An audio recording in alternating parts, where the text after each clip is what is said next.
Hi and welcome to TrainSignal. We're continuing our discussion of Active Directory functionality, exploring here some variations on the theme of replication management, specifically managing our site links. We've got a couple of important ideas to deal with a case where an Active Directory network is spread across multiple physical locations. I've got clients in 3 different cities with WAN links connecting them together. There are a couple of important challenges to be able to manage in specific situations, and I want to take a moment to address those with you here. The first key concept to address here is something called site link bridging. The basic idea is that we've got a variety of sites. We've got a variety of site links connecting those sites. Here, for example, I'm showing 3 of GlobalMantix's US locations in Chicago, Dallas, and Louisville, Kentucky. And those locations are connected by a variety of different kinds of WAN connections. We're going to assume that within each office, within Dallas, within Chicago, within Louisville, that those locations are running relatively high-speed networks. They're running at 10 or 100 megabits per second. They might be running gigabit. They might be considering rolling out 10 gig Ethernet. So they've got plenty of bandwidth locally inside of those networks. But they need to communicate to these other various locations. And specifically, Active Directory domain controllers need to replicate with each other across those slow connections. In some cases, there's not a single non-stop connection from one site to the other. There's no direct cable connection here between Louisville and Chicago, for example. I've got a ISDN line running down from Chicago to Dallas. I've got a 56K dial-up running over to Louisville from Dallas. But that's all I've got as far as network connectivity goes. Does that mean that I cannot directly replicate data from a Louisville-based domain controller, if I had one, to a Chicago-based domain controller? Short answer is no, it doesn't mean that. I can replicate with a single connection from Louisville to Chicago, which is to say that the knowledge consistency checker, which we identified in one of the other lessons, the knowledge consistency checker is capable of building a connection between Louisville Domain Controller 6 and Chicago Domain Controller 8, and vice versa. And that works thanks to an idea called site link bridging. Bridging is just a fancy way of identifying that because there's a connection from Louisville to Dallas and there's a connection from Dallas to Chicago, that means that effectively there's a connection between Louisville and Chicago. And that Active Directory, because it's aware of that, is willing to build logical connections between Chicago and Louisville DCs and replicate data from a DC in Chicago to a DC in Louisville. The data will physically take a path through Louisville to Dallas and Dallas to Chicago, or from Chicago to Dallas and Dallas to Louisville, but logically speaking, the DC in Chicago thinks of itself as having a direct line of communication with Louisville and vice versa.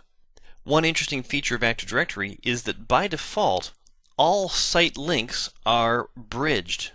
What that means is, Active Directory believes as long as there is a site link that gets you to some site that gets you by way of a site link to some other site that gets you by site link to some other site, as long as those sites are cabled together somehow, and there are site link objects described in our Active Directory Sites and Services tool that describe those site links, then that means effectively I can build connections from anywhere to anywhere if it seems sensible.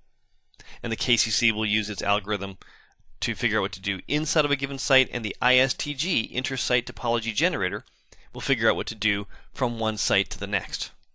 Let me show you where that actually is configured inside of the Active Directory Sites and Services tool, and then we'll see some circumstances where we may want to tweak that behavior for one reason or another. So here I am on NYC Server 1. This is a domain controller in the New York City site. And as we identified in a different lesson, we've got a domain controller over in Dallas, a domain controller over in Chicago. I've got site links tying those together. In this visual demonstration, we don't have a Louisville site. We said that perhaps because there's so few users in Louisville, they don't have a domain controller.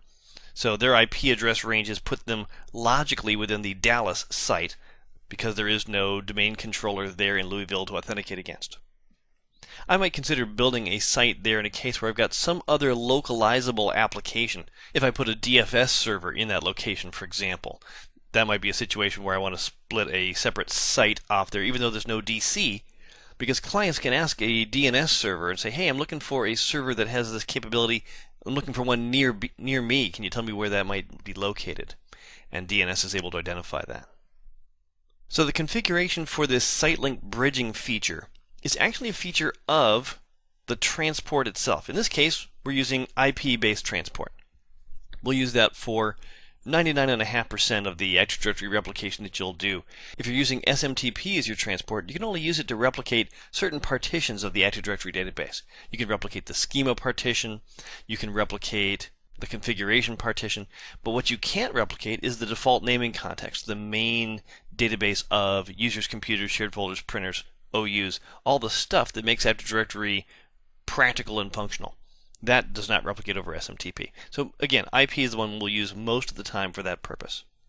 Within the properties of that transport, I've got an option here that says bridge all site links. That means that effectively there's a connection to Chicago to New York City. There's a connection from New York City to Dallas. There's a connection from Dallas to Chicago. But separately, Chicago knows that it can route data to Dallas by running it through New York City rather than straight to Dallas. And New York City knows that it can run data to Chicago through Dallas instead of going directly to Chicago. And every other possible permutation there is supported by this site link bridging idea. That's important because perhaps one of our links goes down. Somebody does something wrong and trips over a cable, and suddenly the T1 connection that links New York City and Chicago goes down. Can we still get data replicated everywhere that it needs to go? Well, sure we can. It just needs to go via the connection through Dallas. Chicago can route through Dallas to New York City. New York City can route through Dallas to get to Chicago. And that works because those site links are bridged. We've defined the idea that those combinations of site links work together as if they were one site link. That's the default behavior for Active Directory, and in general it works really well. There's not a lot of circumstances where we deliberately want to change that willingly. There are some, however. There are circumstances where a network that you're operating in is so large or so complex that there are impediments to free flow of replication traffic around our network. Part of the idea of site link bridging is the presumption that if I can see from my site to the next site, and that site can see from that site to the next site, we can safely presume that I can see that third site from my site. There's a transitivity there. There are circumstances where that's not the case. It might be that the firewall's in the way. It might be that there's routing complexity of some sort because of the way that network needs to be architected. It might be that my network is just too big for the inner site topology generator to be able to do its calculations on quickly enough to be able to adapt to changes that occur in the network. Now that would be a really good sized network to be subject to a restriction of that sort, but it's possible. And in those cases, I want to be able to make sure that my site links are bridged in the way that I want. To do that, I can turn off automatic site link bridging. When I do, though, it's now up to me as the administrator to build the bridges necessary to describe the way I want replication to flow. So that's a fairly big job. That's going to require somebody sitting down and thinking deep thoughts about how the network topology is going to work. After we've identified the way in which that data should replicate, which sites should be explicitly told that they are bridged together through a logical link, then I need to actually create objects in Active Directory that describe that behavior. And having done that, I need to make sure that my replication is working exactly the way that I expect it to. So back over here at Server 1, I'm going to disable the Bridge All Site Links option.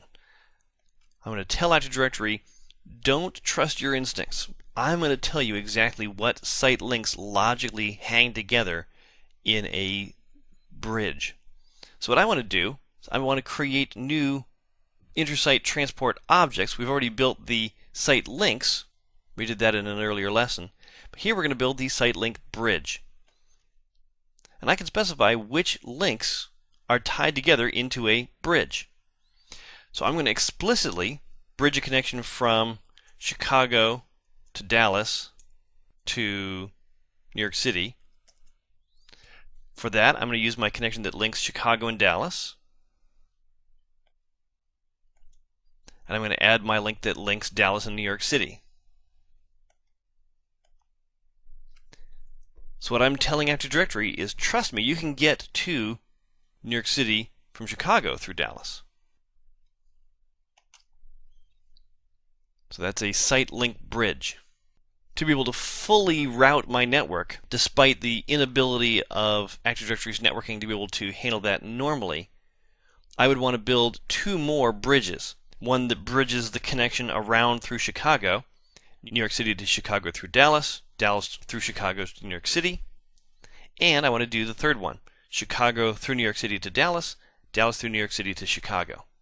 The combination of all of those bridges together describes a fully routed network, one in which it's always possible to get data to replicate from one site to that other target site, as long as it passes to the next site along this bridge. So I want you to consider the fact that this GUI is really designed to be a very practical, very real-world sort of an interface. It's meant to really very directly describe the way our network actually physically operates. The behavior of Active Directory is going to depend upon that. Replication between domain controllers relies upon this critically. There may be other applications which will rely upon this information to be able to have adequate network performance. So it's very important that this stuff be right. Somebody in your Active Directory organization, maybe it's you, needs to be responsible for making sure that this stays up to date on a regular basis. Somebody on the AD team should be really good friends with somebody in the networking team. And you should sit down over lunch every once in a while and say, hey, so what's new in the networking world? Oh, well, we just set up a new T1 connection between here and, oh, you did? Really? When did that go online? That's going to be very important information to put in a tool like this one. Ah, well, we decommissioned the line that we had that connected this site to that site. Oh, really? Okay, I need to update that. I would love to see in some future release, Windows Server 2017, for Microsoft to update this to be able to automatically retrieve that information, but at present it doesn't. It requires you to manually supply that information here. So let's imagine we just had one of those network connection discussions with the networking team, and we found that they just got rid of the old ISDN line between Chicago and Dallas and replaced it with a new fiber optic cable. Really, you installed fiber? What's your bandwidth on that? It's like 2 gigabits per second, dude. Oh, that's awesome. 2 gigabits per second. That's important information for us.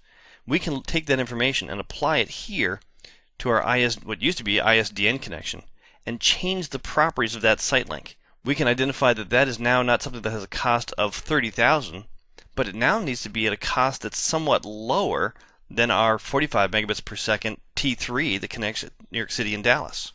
So if the T3 line was a cost of 100 at 45 megabits per second, 2 gigabits per second is dramatically faster than that, so its cost should be dramatically lower even than the 100. I'm going to cut that cost down to something like 10. And I'll go ahead and rename that site link to reflect the fact that it's not an ISDN line anymore, it's now a fiber connection. And I'll update my comment on the other end to reflect the fact that it's not 120 kilobits per second anymore. I'm going to reflect the correct 2 gigabits per second connection speed of that fiber line. So that simple change in this interface is going to have a profound impact on the behavior of our Active Directory environment. We used to have a 128 kilobit connection between Dallas and Chicago, which means that when data wanted to route from Chicago to Dallas or Dallas to Chicago, it probably was taking the route through New York City because it was faster. We had a T1 from Chicago to New York City. We had a T3 from New York City to Dallas. Even to take a 2-hop trip over those two network connections was still faster than the 128 kilobit connection from Chicago to Dallas. Now that that line's been upgraded from 128 kilobits to 2 gig, that's a much faster way to get from one place to the other. That's reflected in the cost. And now, when domain controllers want to replicate between Chicago and Dallas, they'll replicate over the connection that goes between Chicago and Dallas directly rather than going through New York City. So suddenly we're going to see a drop in Active Directory replication traffic across the equipment in the New York City office because we now have a much smarter way to get traffic from one side of the network to the other. That's neat. Replication from one site to another using these site links and site link bridges is very different from the replication that takes place between domain controllers in the same site. Domain controllers in the same site assume the presence of a high-speed, high-reliability network. They will use uncompressed traffic. They don't bother to compress it because, hey, they've got 100 megabits per second of bandwidth to play with. They replicate almost immediately upon changes to the domain. If I make a change in a domain controller in a site, that domain controller holds down a 15-second countdown timer, and then it announces to its replication partners, hey, I got changes, come get them. And those DCs call that domain controller and replicate. That's using these NTDS settings objects to identify which domain controllers to replicate from. So if I make a change here on New York City Server 1, Server 1 is going to look at its NTDS settings objects, see which DCs replicate from it, and contact them to be able to tell them, hey, I got a change, come get them, assuming that they're in the same site. Now in this case they're not. My other two DCs are in two other totally different sites. I've got one DC per site. But in a large organization, I might have 2, 3, half a dozen DCs locally in a heavily used network. Might need that amount of DCs to be able to absorb all the replication traffic, all the authentication traffic from all of my users. So I make the change on Server 1. Server 1 waits 15 seconds and notifies its neighbors that it has changes. Those DCs replicate 15 seconds later. Those domain controllers now have changes, and they wait 15 seconds and do the same thing. They call their replication partners. Hey, I got changes, come get them. That's what happens inside of a site. But to go from one site to another, we're in a totally different network environment. We don't have a limitless amount of bandwidth. We don't have LAN speeds at our disposal necessarily. We've got a T1, we've got a T3. We don't have 100 megabits per second. We don't have gigabits per second of bandwidth at our disposal. So you do things a little bit differently.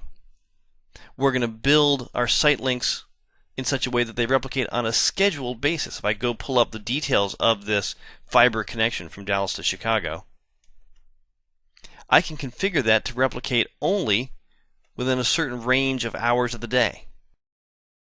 Maybe I get a call from somebody in the network administration team who says, hey, it seems like our network connection gets really saturated between 10 in the morning and 3 in the afternoon. That's when most of the users are using the network to transfer files or perform any other sorts of communications that they do across that network. And the network administration team asks us and says, hey, is it possible to cool it on Active Directory replication during that time of the day because there's just so much other stuff going on in the network? We might say, well, sure, that's easy. And I can configure this GUI so that between 9 in the morning and 3 in the afternoon on weekdays, domain controllers don't bother to replicate across this site link during that time of day. Maybe other links have different network characteristics. The traffic flows differently at different times of day. Over the T3 line that lies between New York City and Dallas, maybe it's the evening that's the heavily used time. And I can exempt that network from using that bandwidth for Active Directory replication during that time of day. The other thing that we do with this feature is to configure a replication interval, saying every so often during the time that it's possible to replicate, how often do we attempt to replicate? And by default here it sets a replication interval of every 3 hours, 180 minutes. Your use of your network bandwidth will vary, of course, but it's sensible in many networks to consider scaling that down, perhaps as quickly as once an hour, maybe a little more, maybe a little less, depending on how heavily used your WAN links are. But you get to pick, is the important point, exactly how much stress you want Active Directory to put on your network. Of course, the less often I replicate, that increases my latency. It slows down the speed with which a change will get from one side of my domain to another. But importantly, I get complete control over that. Having made all these changes, the last thing I want to do is keep an eye on the NTDS settings objects to see how Active Directory is flowing around the changes that I've made.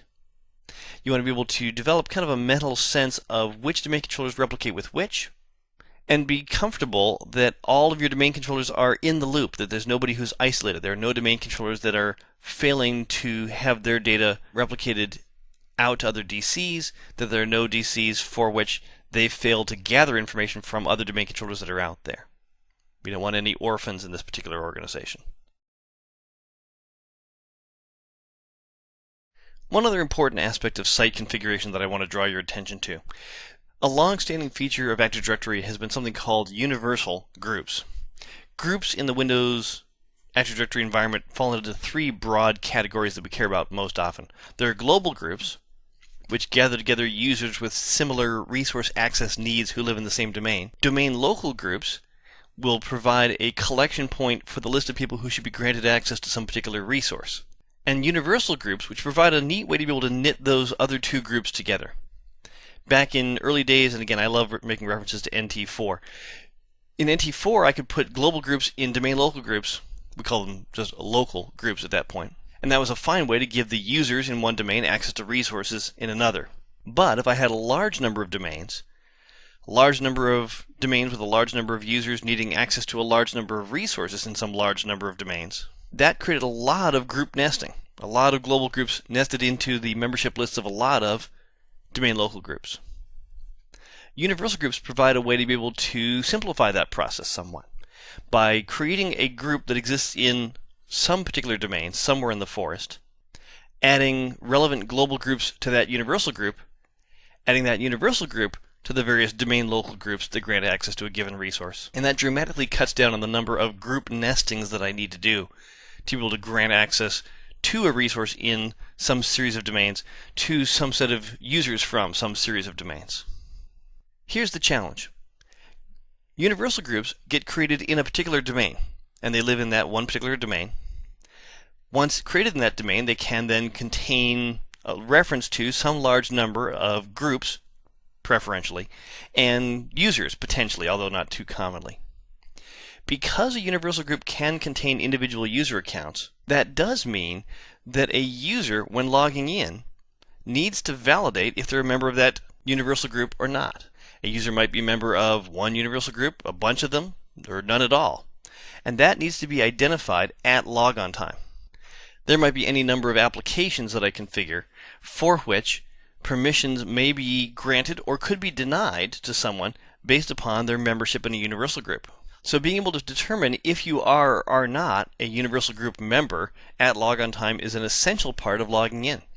In fact, if a user is trying to log in and during that login process Active Directory fails to find a global catalog server to authenticate against, the login will actually fail because it needs to determine if a user is a member of that universal group, and it's global catalog servers that are the most direct place to go find out if you're a member of a universal group. Remember that the universal group lives in a specific domain, but at login time I don't want to have to consult every domain in the forest to try to determine if any of them contains a universal group that I might be part of. The global catalog server is the logical centralization point for that idea. Global Catalog, you'll recall, is a feature of Active Directory that aggregates information about the whole forest into a central point. Recently, Microsoft has been recommending making all of your domain controllers global catalog servers. So that will make this problem go away in a hurry because there won't be a risk of not being able to find a global catalog server. But for many organizations, particularly those that have grown up through Windows 2000, Windows Server 2003, it was a long-standing recommendation that you don't make every domain controller a global catalog server. The bandwidth present within our networks wasn't sufficient to be able to support that amount of network traffic when changes got made in global catalog servers. So it's possible that I've got users logging on in a site where perhaps that site has no global catalog server in it. It's entirely possible, particularly for smallish sorts of networks. In which case, I run into some interesting risk that a user might log in and the network connection between their domain controller and the site nearest them that has a global catalog server is down. If that's the case, the user can authenticate against their local domain controller, but they won't be able to be fully logged in. The login will fail because their local DC can't reach a global catalog server. That's obviously something that I want to avoid. So one solution might be to deploy a global catalog server in every site, but there have been historical reasons why you might not want to do that. So our second best option is a feature referred to as Universal Group Membership Caching. And this is a neat trick. I can configure a site in such a way as to inform all of its domain controllers that there isn't a global catalog server in that site, but nonetheless, we want those domain controllers to act a little bit like global catalog servers, at least in the area of being able to validate membership in a universal group.